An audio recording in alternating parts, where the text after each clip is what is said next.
Welcome to Learn Commerce PU online classes.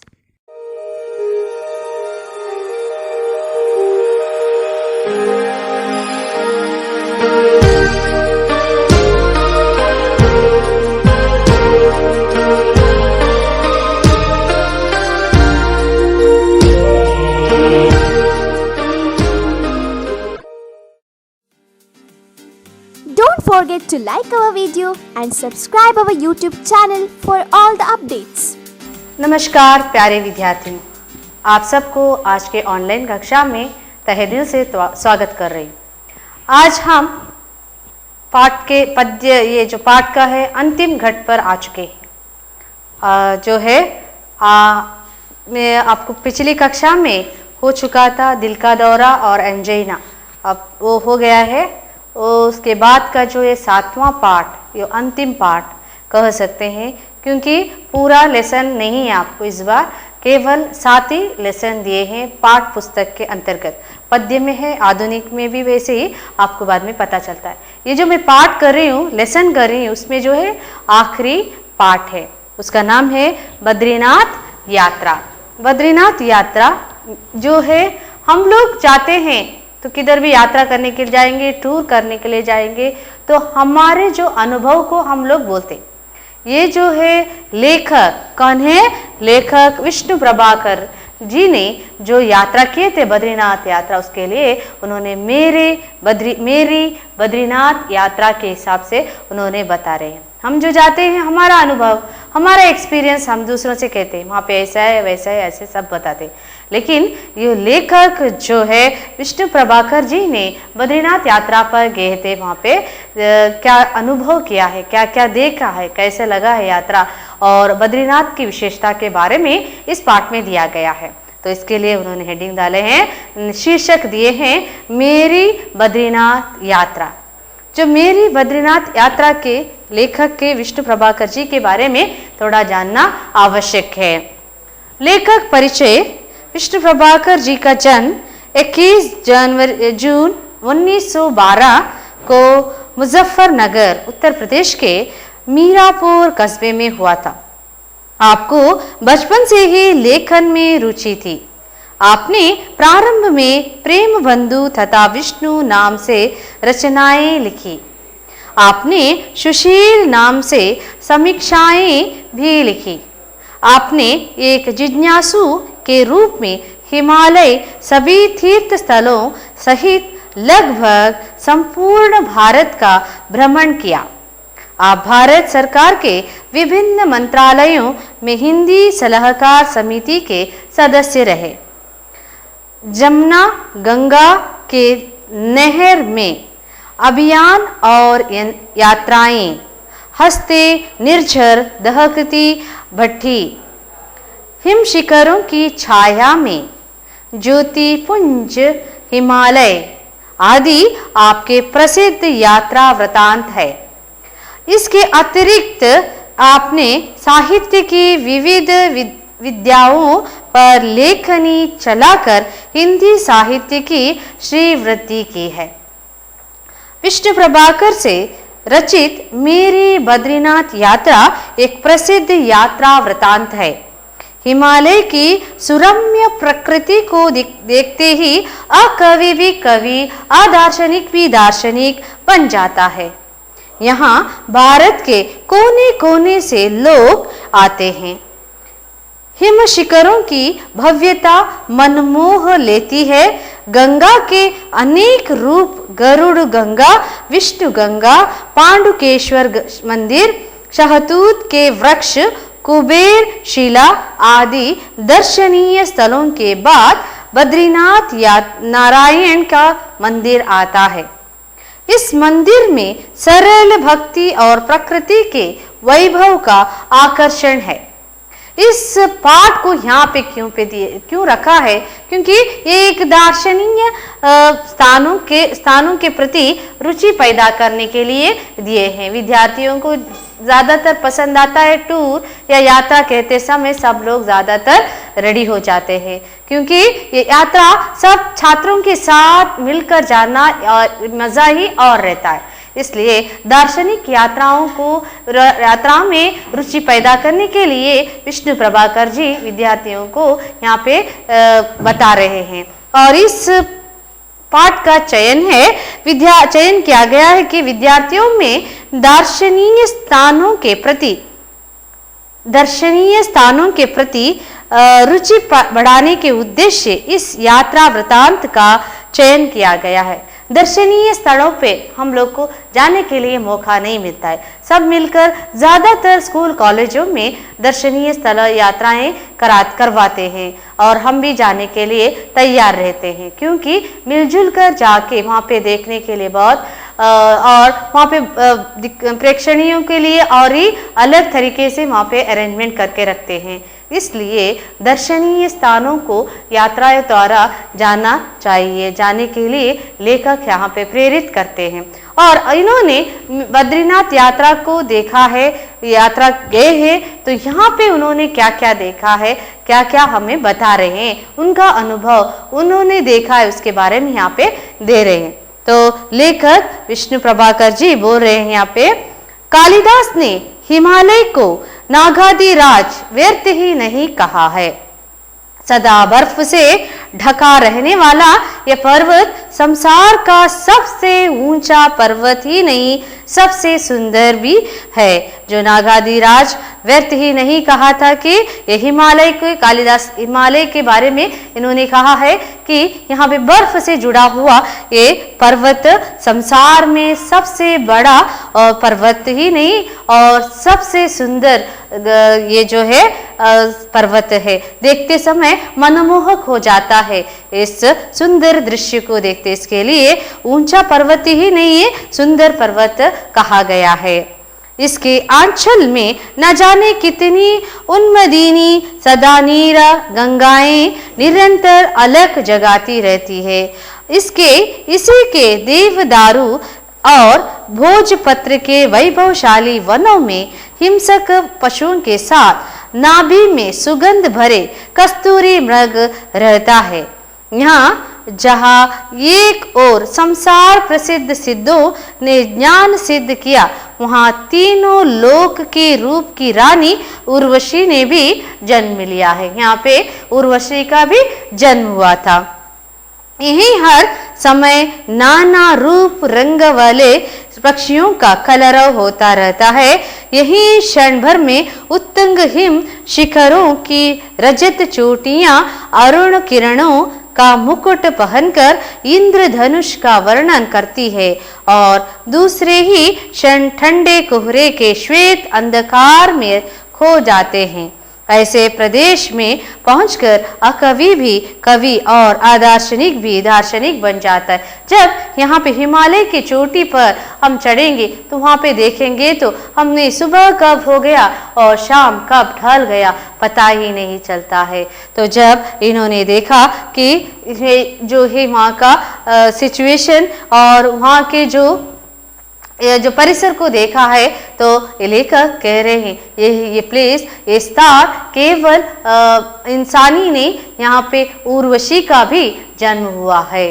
और यहाँ पे क्या है, रूप रंग वाले पक्षियाँ लहराते हैं। ये जो है जंगली जानवर, हर तरह तरह के जानवर और पशु पक्षियाँ भी यहाँ पे देखने को मिलते हैं। उनकी बोली आवाज़ अलग अलग तरीके से रहते, जो हम आज तक सुने नहीं है वो यहाँ पे सुनने को मिलता है। और यहाँ पे हिम शिखरों क्या है, बहुत बहुत मंजू और शिखर मंजू, हिम मतलब हिमा, मंजू कुहरे मंजू, ये क्या है स्नो सब रहता है। देखेंगे तो देखते ही रहते। कवि भी कवि बन जाता है और अदार्शनिक भी दार्शनिक बन जाता है। इसलिए चाहे गंगा की खोज हो या विरही यक्ष के दूत को रास्ता दिखाना हो या शिव पार्वती का नृत्य देखना हो, देवता की आराधना करनी हो या प्रकृति का रूप दर्शन, भूतकाल में जहाँ तक दृष्टि जाती है मनुष्य हिमालय के दुर्गम प्रदेशों की यात्रा करता है आ रहा है। और इसलिए जब हमें पिछली मई में एक बार फिर बद्रीनाथ जाने का अवसर मिला तो सच मानिए बेहद खुशी हुई। इन्होंने एक बार जा चुके थे, देख चुके थे, और उसके बाद इनको मई के महीने में फिर से जाने का मौका मिला तो इन्होंने बेहद खुशी हो गए थे। एक बार देख के आने के बाद बस अभी नहीं जाऊंगा ऐसे बोलने वाले प्लेस ये नहीं है। ये जितना भी देखेंगे उतना देखने के लिए मन करता है, जितने बार जाएंगे और भी जाने के लिए मन करने वाला ये एक स्थानीय दर्शनीय स्थान है। एक बार सितंबर अक्टूबर में हम उधर हो आए थे, पर यह वह यात्रा का अवसर नहीं है, तो टूरिज्म आने के लिए वहाँ पे बोर्ड लगा के रखते हैं ये महीने में वहाँ पे आना चाहिए। लेकिन इन्होंने गए थे सितंबर अक्टूबर में गए थे, लेकिन वहाँ पे वो जाने के लिए समय नहीं था, वो सैर करने का समय ही नहीं था, लेकिन फिर भी वो वहाँ से गुजर कर आ रहे थे तो वहाँ पे गए थे।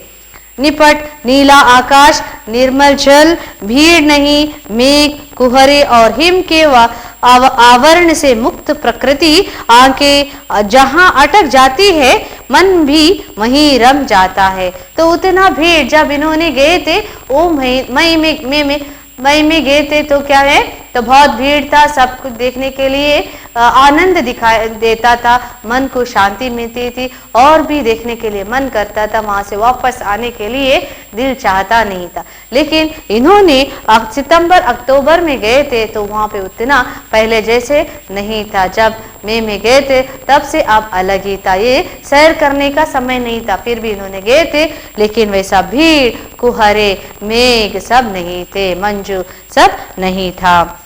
इसके विपरीत मई की यात्रा है। जब मई में जाएंगे तो यात्रा मतलब यात्रा ही, उतना भीड़ रहता है, उतना खुशी देता है। इसके लिए मई में जाएंगे तो यात्रा के लिए, बद्रीनाथ यात्रा के लिए ये क्या है, परफेक्ट महीना है, तो उसका अपना आकर्षण है। तो मई में जाएंगे तो आकर्षण करने के लिए ये महीना बराबर है। धर्म वीरू, भीड़ का कोलाहल, भारत की सांस्कृतिक एकता के दर्शन, विभिन्न प्रदेशों से विभिन्न वेशभूषा पहने विभिन्न स्वरों में एक ही देवता को पुकारते और अनगिनत नर नारी निकल पड़ते हैं एक ही मार्ग पर, यह प्रमाणित करते हुए कि विभिन्नता में सौंदर्य है, शक्ति है, विभेद नहीं है, विग्रह नहीं है। तो मई के महीने में गए थे लेखक जी, तब एक ही साथ भगवान का याद करते हैं, पुकारते हैं, सब अलग वो पुकारना, अनगिनत नर नारी, पुरुष, स्त्री, बूढ़े, जवान या बच्चे सब वहाँ पे एकत्रित हुए थे और एक ही देवता को पुकारते पुकारते जाते थे। और क्या है, एक ही मार्ग पर जो उनका लाइन पकड़ के जा रहे हैं उसी लाइन के पीछे पीछे, उन्हीं मार्ग के पीछे पीछे जैसे चींटी जाती है, उसी प्रकार ये अन्य पीछे पीछे रहने वाले लोग उनके पीछे करते ही जाना पड़ता है। जैसे ये लाइन में ही जाना पड़ता है, जैसे चींटी जाती है उसी प्रकार अब लोग भी जा रहे थे। इतना भीड़ था, इतना आनंद दिलाता था।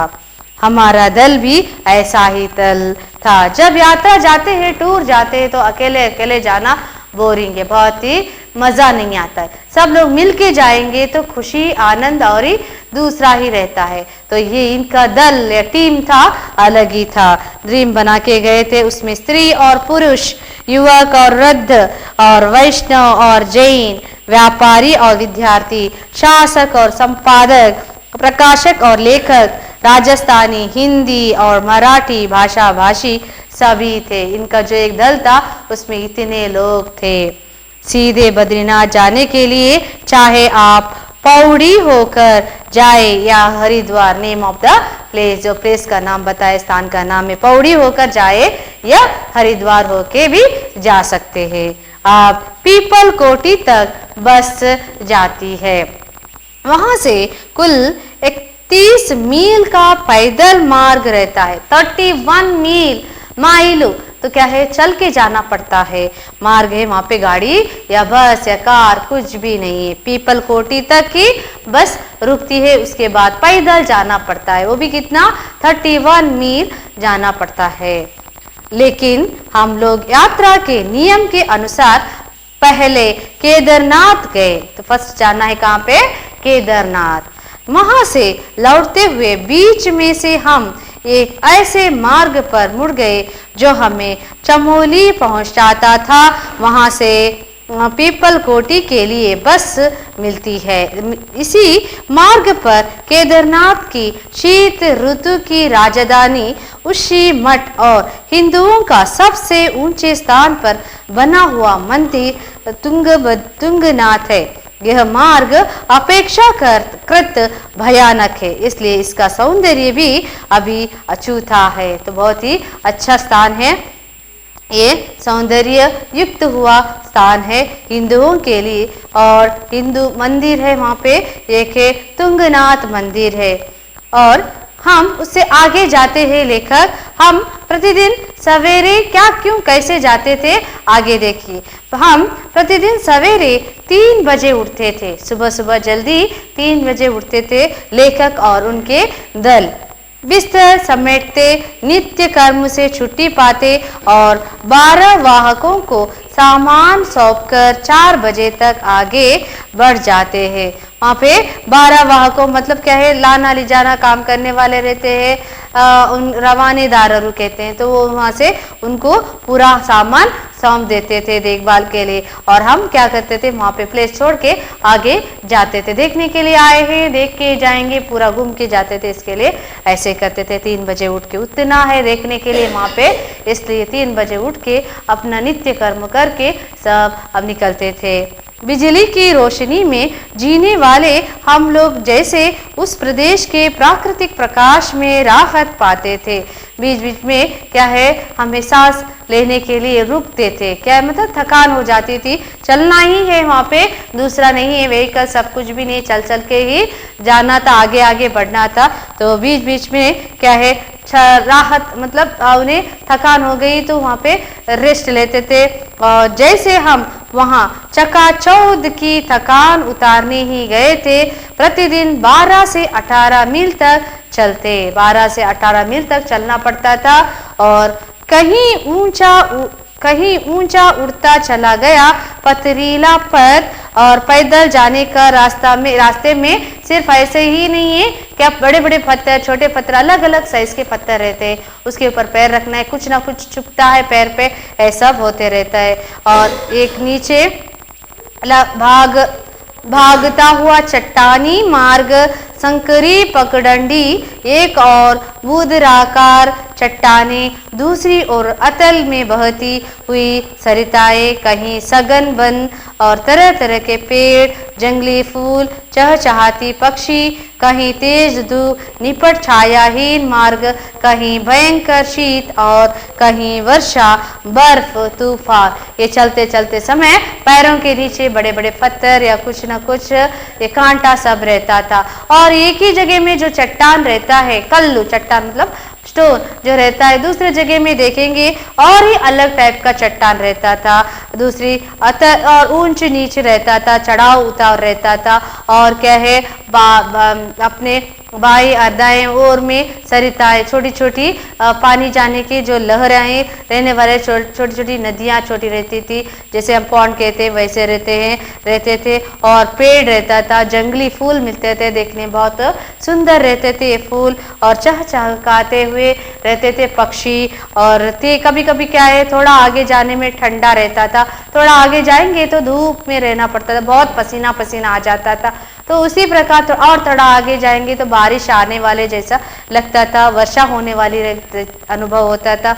नहीं तो क्या है तूफान, जोर से तूफान, हवा अच्छी तरह से आ जाता था, तूफान के जैसा होता था। नहीं तो क्या बर्फ से लिटा हुआ एरिया रहता था। और ऐसे माहौल बढ़ते बढ़ते हम चलने के लिए ही है, उधर चलते चलते जाते समय इस प्रकार का अनुभव होता था। एक ही मार्ग में जाते हैं लेकिन एक ही जैसा नहीं रहता था, अलग अलग तरीका रहता था। बर्फ मिलता था, बारिश लग रहा था, बारिश आ रहा था, ठंड लग रही थी, धूप लग रही थी, पसीना आ रहा था, ऐसा अनुभव होते जा रहा था। मार्ग एक ही है लेकिन अलग अलग वहाँ पे पर्यावरण परिसर अलग अलग टाइप में था।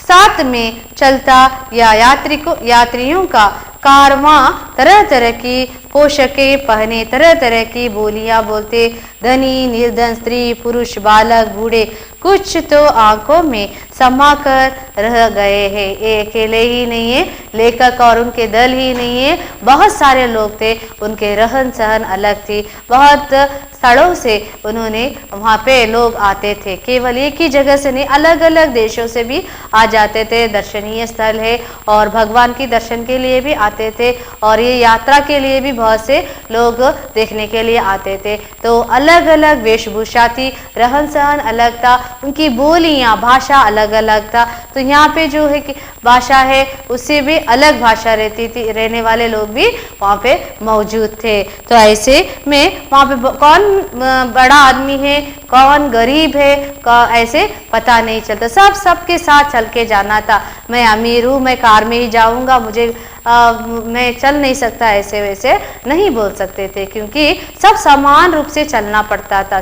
बूढ़ा हो, बहुत से बूढ़े लोगों को उठा के ले जाने का इंतजाम भी था, लेकिन यहाँ पे क्या है, अमीर गरीब में कोई अंतर नहीं था और स्त्री पुरुष सब मिलजुल कर चलते चलते जाते थे। हंसी मजाक, बोलियां अलग अलग, भाषाएं अलग अलग बोलते जाते थे, उनका रहन सहन, बातचीत और सब कुछ अलग तरीके से ये उन लोगों के साथ ये दल, लेखक और उनके दल साथ साथ जाते थे। तो क्या है, जाते समय उनको देखते ही अनुभव, इनका जो है अनुभव अलग ही था। तो रास्ता किधर खत्म हो गया पता ही नहीं चल रहा था लेखक को।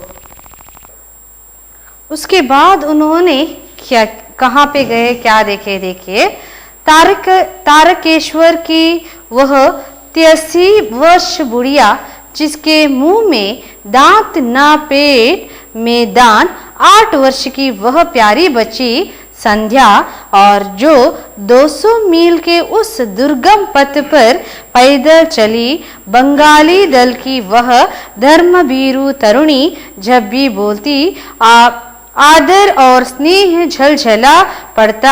आंध्र देश की वे कन्याएं जो टोपे पहनकर बार बार गाती रहती, और उत्तर प्रदेश का वह बातून पर बड़े दिल वाला बूढ़ा, जो पति पुत्रहीन अपनी बेटी का शोक कम करने के लिए उसे यात्रा करवा रहा था। उनमें कुछ घोड़ों पर थे, कुछ डंडी पर, कुछ कंडियों में भी थे। वैसे कंडियों में बच्चे बैठते हैं, अधिकांश यात्री पैदल चलते हैं, उन्हीं के साथ धीरे धीरे चलते हैं। भोज से दबे कुली और हफ्ते डांडी वाले। तो पहले ही कहा था लेखक, केवल वो उनका दल ही नहीं है, बहुत सारे लोग थे। उस दलों में एक 83 वर्ष की बुढ़िया भी थी, 83 वर्ष की एक वृद्धा थी, बुढ़िया थी, और उसके मुंह में दांत बराबर से ना था, मतलब बहुत सारे दांत गिर गए थे।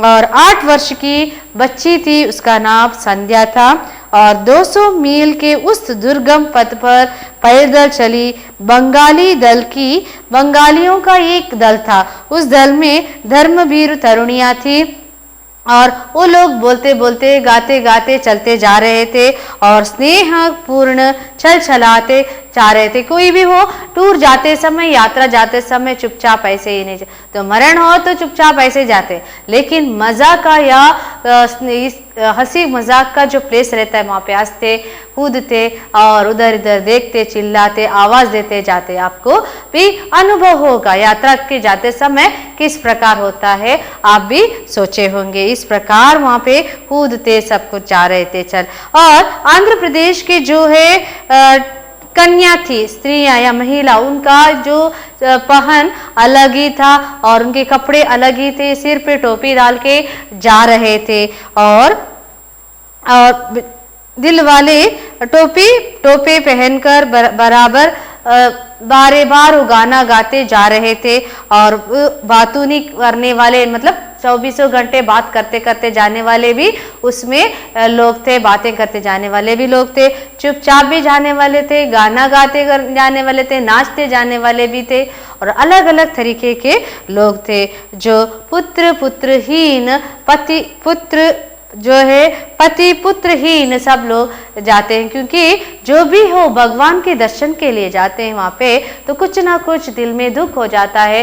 वैसे लोग भी रहते हैं, लेकिन खुशी के लिए भी नहीं है, गम के लोग भी वहाँ पे मौजूद थे, जो भगवान के दर्शन करने के लिए जा रहे थे। हंसते भी जा रहे थे, गम के भी लोग जा रहे थे, नाचते नाचते भी जा रहे थे। ये लेखक ने वहाँ पे जाते समय देखे हुए लोगों के रीति रिवाज के बारे में कहते हैं। इन सब से मिलते, सुख दुख की बातें करते, बद्री विलास की जय बुलवाते, हंसते खिलखिलाते, पहाड़ी ढलान पर बने छोटे छोटे गांवों खेतों में काम करते नर नारियों को देखते, उस स्मृति को कैमरे में सुरक्षित रखते। तो क्या है, जाते समय कैमरा वो सब पकड़ के लेके जा रहे थे, और खाने की चीज जो चाहिए हमें उपयोगी वस्तुओं को भी लेके जाते हैं। यात्रा टूर कहते समय ये सब लेके ही जाते। तो यहाँ पे कैमरा भी था, जो कैमरा से देखेंगे तो उनका जो है सुरक्षित रूप दिखाई देता था। और चट्टियों पर चाय नाश्ता लेते और उनसे झगड़ते हम अगले पड़ाव पर पहुंच जाते। वहाँ नाना प्रकार से थकान उतारते, नहाते, कपड़े धोते, सामान खरीद कर खाना बनाते या बनवाते, खाते, घूमते, प्रार्थना करते और कभी कभी लड़ भी पड़ते थे। तो क्या है, वहाँ पे बनाने के लिए, खाना बनाने के लिए मन होगा तो क्या है, लकड़ी सब मिलता है, जंगल हिमालय पर्वत सब रहता है। तो क्या है, वहाँ पे पहाड़ी एरिया है, तो वहाँ पे क्या है, लकड़ी सब लेके चूल्हा डाल के खाना वाना सब भी बनाने वाले भी रहते थे, बना के खाने वाले भी थे। और रेडी चाहिए तो क्या है, वो पैसे देके भी फूड लाने वाले भी थे। ऐसे लोग भी थे, खाना भी बनवाते थे, उनके दल के हिसाब से बनाते थे। तो जिसको मन है खाना पीना सब वहीं पे करने के लिए मन है, तो क्या करते थे, चूल्हा डाल के अंगार करके खाना वाना बनाते थे। और थोड़े लोग क्या है, वहाँ से ऑर्डर दे के मंगा के खाते थे। ऐसे भी थे, और खाते, घूमते, प्रार्थना करते और कभी कभी लड़ भी पड़ते थे। कुछ भी ना कुछ बातचीत में ऊंच नीचा हो गया, ऊपर नीचे हो गया, तो लड़ाई झगड़ा भी हो जाता था आपस के अंदर। और कभी कभी अनायास ही हम में से कोई हंसी का पात्र बन जाता। एक दिन एक छोटी सी चट्टी पर खाना खा रहे थे कि सहसा हमारे दल के एक वयोवृद्ध सज्जन चिल्ला उठे। तो सब लोग खाना खा रहे थे, सब लोग बैठे थे, आराम से चल के थक गए थे, रेस्ट लेने के लिए सब लोग बैठे थे। तो वहाँ पे अलग अलग जगह पे चट्टानों पे बैठ गए थे। तो वहाँ पे एक वयोवृद्ध चिल्ला रहे थे। क्यों चिल्ला रहे थे? अरे बिच्छू बिच्छू, हम चौके कहाँ? वह गिगिया रहे थे। तो क्या है, वो सो बैठे थे चुपचाप, जैसे कि आंख में या शरीर में उनका कुछ चरने के जैसा हो रहा था। तो चरता हुआ बदन देख के वो चिल्लाने लगे कि यहाँ पे दूसरा कोई भी नहीं रहेगा, ये सांप स्नेक रहेगा, नहीं तो क्या है, बिच्छू रहेगा। तो उन्होंने बिच्छू बिच्छू कहकर चिल्लाने लगे। तो क्या है, बिच्छू नहीं था वो, फिर क्या था, यह मेरी झांग पर किसी तरह कहा, यह मेरी झांग पर कहाँ पे है बिच्छू, कहाँ पे? सब लोग इकट्ठा हो गए।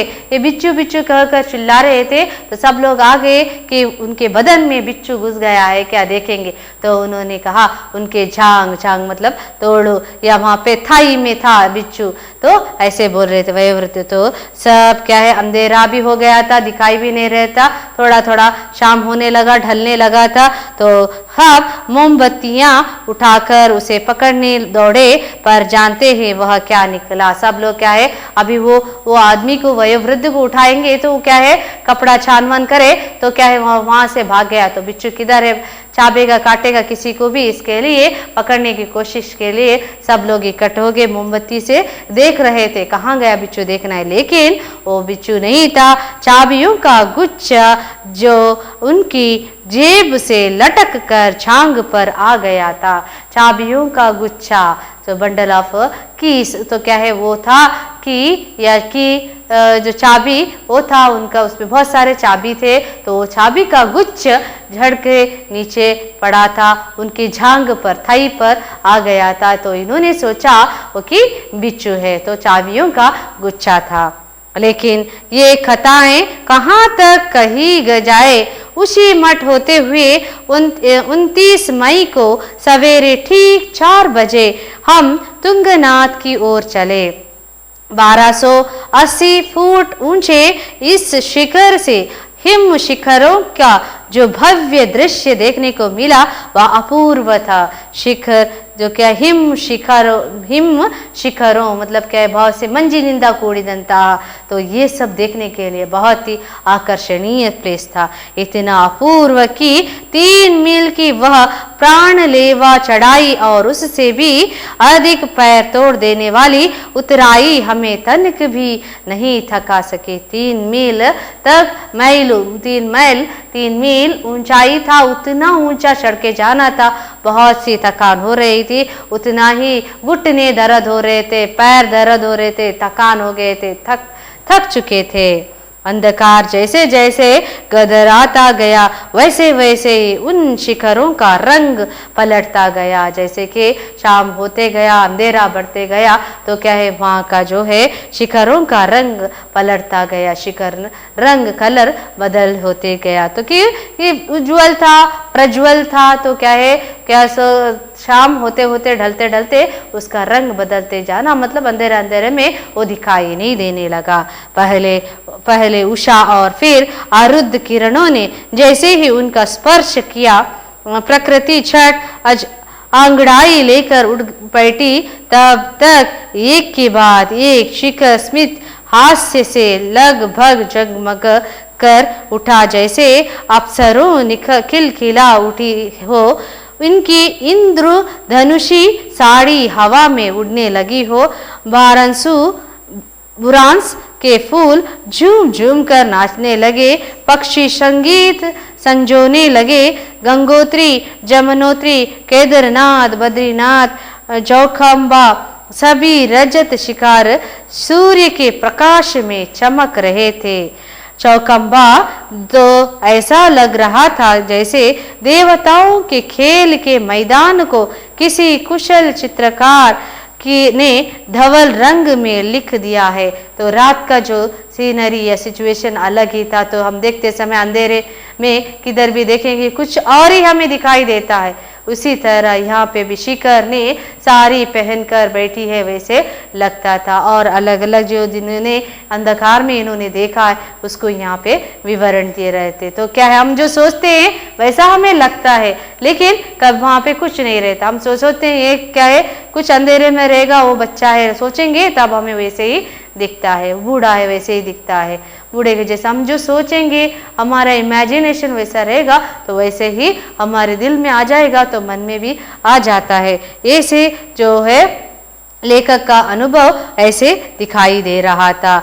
रजत स्वर्ण प्लाप एक ठोस रूप लेते इन्हीं हिम शिखरों को देखने यात्री इतने कष्ट उठाकर आते हैं, पर विरलों को ही यह सौभाग्य मिलता है। बहुत सारे लोग यहाँ पे बहुत सारा मुश्किल उठा के, कष्ट उठा के आते हैं यहाँ पे देखने के लिए। मरने से पहले एक बार बद्रीनाथ यात्रा देखना चाहता हूँ, बद्रीनाथ देखना चाहता हूँ। बहुत से लोग क्या है, उम्मीद रखते, तो इस उम्मीद को पूरा करने के लिए बहुत लोग आते हैं यहाँ पे। क्योंकि दोपहर होते होते वहाँ सब कुछ कोहरे के आवरण में छिप जाता है। दोपहर के बाद वहाँ पे क्या है, कोहरे से आवृत हो जाता है, कुछ भी दिखाई नहीं देता है। मंजिलिंदा कूड़िर्तदे, तो क्या है, पूरा कोहर, पूरा स्नो वहाँ पे क्या है लिपट के रह जाता है। क्या चीज है, क्या है, कुछ भी हमें दिखाई नहीं देता है। उतना कोहर रहता है, मंजू बर्फ रहता है फुल्ली।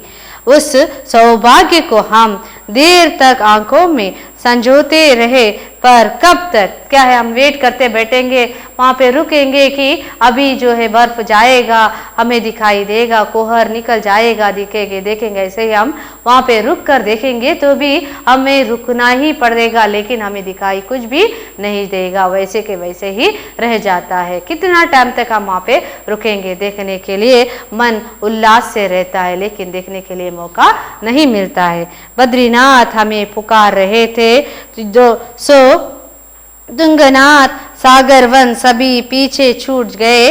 तो गोपेश्वर में भी नहीं रुके, वहाँ पे भी नहीं रुके, आगे आगे बढ़ते गए क्योंकि अंधेरा अंधेरा हो रहा था, कुछ भी नहीं दे रहा, दिखाई नहीं रहा था, बर्फ कुहर सब उसे लिपट चुके थे।